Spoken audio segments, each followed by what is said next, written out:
Begin by opening your trunk, and on the right side pull down the battery access cover to expose the fasteners. Then on the left side pull down the CD changer access cover to expose more fasteners. Remove the trunk sill cover. This image is from the inside of the trunk looking back towards the sill cover. On the right side of the trunk by the taillight housing, remove the plastic 10mm fastener, green arrow. Then remove the fastener on the left side. Remove the 4 inserts, green arrows, plastic clips on the sill cover. Use a door panel clip removal tool to lever out the insert now that the center pin is removed.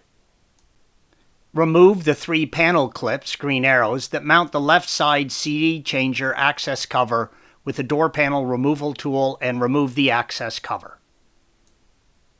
Remove the 3 clips on the battery cover and remove the battery cover. Pull the trunk sill cover, green arrow, forward towards the front of the car, then lift it up and out of your way. On the right side inside the trunk, remove the 3 13mm fasteners, green arrows, that hold on the bumper. Remove the 3 fasteners that hold on the bumper on the left side.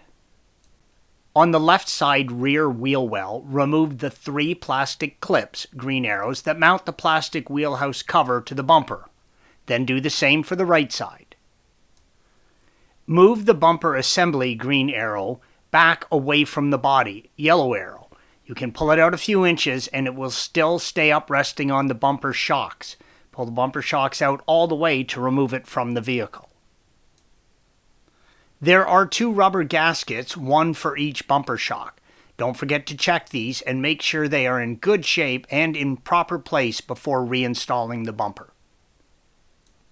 When installing the bumper, make sure that the guide channels on each side of the bumper fit into their slide on the body of the car.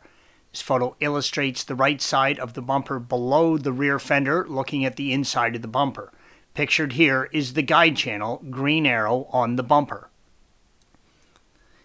This image shows the right side guide located behind the wheel well and below the fender. The guide channel on the bumper fits into the slide, green arrow, on the body of the car. This holds the outer portion of the bumper in place.